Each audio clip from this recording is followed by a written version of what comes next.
నమస్తే ఫ్రెండ్స్, నా మాట ఫుడ్ ఛానల్కి స్వాగతం. ఈరోజు వీడియోలో బజ్జీల పులుసు తయారీ విధానం చూద్దాం. కూరగాయలు అవైలబుల్గా లేనప్పుడు, ఉన్న కర్రీ చేసేంత టైం లేనప్పుడు ఈ విధంగా ఈజీగా తొందరగా తయారు చేసుకునే బజ్జీల పులుసుని ఒక్కసారి ట్రై చేసి చూడండి. చాలా టేస్టీగా ఉంటుంది. మరి ఈ బజ్జీల పులుసు తయారు చేయడానికి కావలసిన పదార్థాలు, తయారీ విధానం చూద్దాం. పచ్చిమిర్చి, ఉల్లిపాయ, కరివేపాకు, కొత్తిమీర కట్ చేసి పక్కన పెట్టుకోవాలి. అల్లం, వెల్లుల్లి, 4 మిరియాలు, 3 లవంగాలు, 1 ఇలాచి దంచి పక్కన పెట్టుకోవాలి. నిమ్మకాయ సైజ్ అంత చింతపండు 2 సార్లు కడిగి తగినంత వాటర్ వేసి పక్కన పెట్టుకోవాలి. తర్వాత 1 కప్పు శనగపిండి జల్లించి గిన్నెలో వేస్తున్నాను.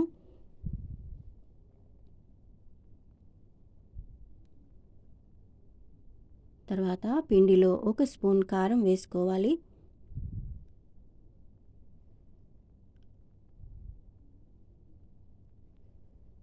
అర స్పూన్ సాల్ట్ వేసుకోవాలండి. కొద్దిగా పసుపు వేసుకోవాలి.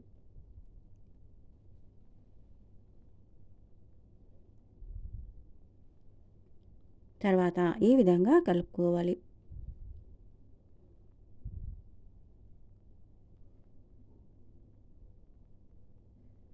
అర స్పూన్ ధనియా పౌడర్ వేసుకోవాలి.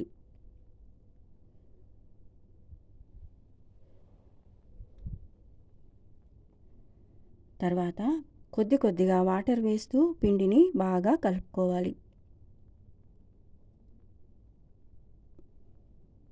ఈ విధంగా కలుపుకోవాలండి.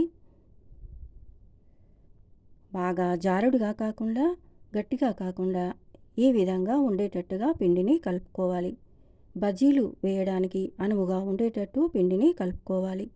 తర్వాత స్టవ్ ఆన్ చేసుకుని స్టవ్ పైన గిన్నె పెట్టిన తర్వాత తగినంత ఆయిల్ వేసి వేడైన తర్వాత ఆవాలు, జీలకర్ర వేసుకోవాలి.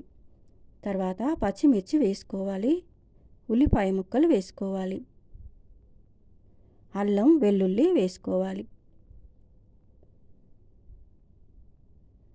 వేయించి పౌడర్ చేసిన మెంతుల పౌడర్ 1/2 స్పూన్ వేస్తున్నాను. అర స్పూన్ పసుపు వేసుకోవాలి.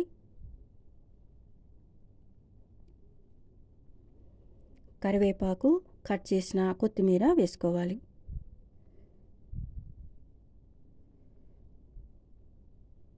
తగినంత కారం వేసుకోవాలండి. 2 స్పూన్ల కారం వేస్తున్నాను. అర స్పూన్ సాల్ట్ వేస్తున్నాను.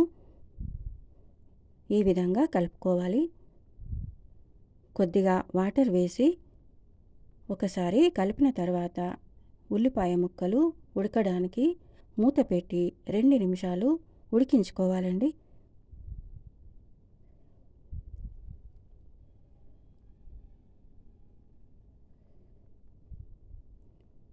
తర్వాత చింతపండు రసం వేసుకోవాలి. చింతపండు రసం వేసిన తర్వాత తగినంత వాటర్ వేసుకోవాలి. పులుపు ఎక్కువ తక్కువ కాకుండా తగినంత వాటర్ వేసి కలుపుకోవాలి.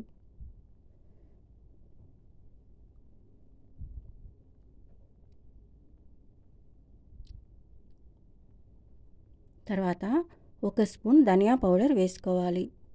1 స్పూన్ ఎండు కొబ్బరి పౌడర్ వేసుకోవాలి. తగినంత సాల్ట్ వేసుకోవాలండి.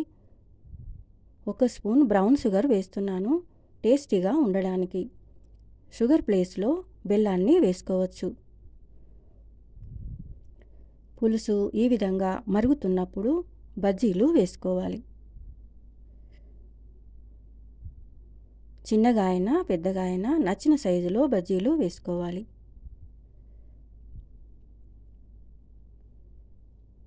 అన్ని బజ్జీలు వేసిన తర్వాత అదే గిన్నెలో చిన్న గ్లాసెడు వాటర్ వేసి ఆ వాటర్ని ఈ పులుసులో కలుపుకోవాలి.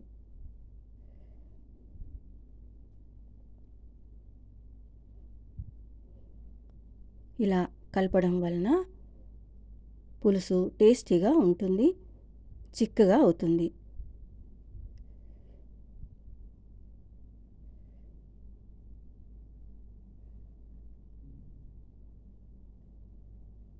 వేయించిన జీలకర్ర పౌడర్ పావు స్పూన్ వేశానండి. ఆ వీడియో మిస్ అయింది.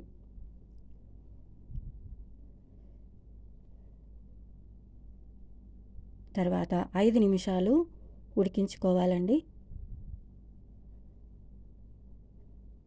చివరగా కొత్తిమీర, కరివేపాకు వేసుకోవాలి. అంతే అండి, బజ్జీల పులుసు రెడీ అయిపోయింది. ఈ వీడియో మీకు నచ్చితే లైక్ చేయండి, షేర్ చేయండి. నా మాట ఫుడ్ ఛానల్ని సబ్స్క్రైబ్ చేసుకోండి. తర్వాత ఈ విధంగా సర్వ్ చేసుకోవాలి. వేడి వేడి అన్నంలో నెయ్యి వేసుకుని ఈ బజ్జీల పులుసు కలుపుకొని తింటే చాలా టేస్టీగా ఉంటుందండి. మీరు కూడా ఒకసారి ట్రై చేసి చూడండి. ఎలా ఉందో కామెంట్ రూపంలో మీ అభిప్రాయాలను నాకు తెలియచేయండి. Thank you for watching.